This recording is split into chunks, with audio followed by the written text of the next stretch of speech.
আসসালামু আলাইকুম ওরহমতুল্লাহি ওবারাকাতু। আজকের এই ভিডিওতে আমি আপনাদের সাথে আলোচনা করব এমন একটা ওজিফা, এমন একটা সূরা, এই সূরাটা যদি পাঠ করেন কবরের মধ্যে আর কেউ থাক না থাক এই সূরাটা আপনার সঙ্গী হবে।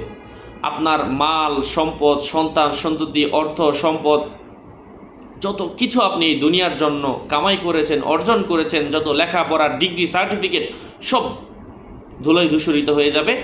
কিন্তু যদি আপনি এই সূরাটা প্রত্যেকদিন এশার নামাজের পরে পাঠ করেন, হাসরের মাঠে বিশেষ করে কবরের মধ্যেও এই সূরা আল্লাহ ফেরেশতাদেরকে সুপারিশ করবে, হে ফেরেশতারা, আল্লাহ পাক আমাকে নাজিল করেছে এবং আমি এই বন্ধুর জন্য সুপারিশকারী হব।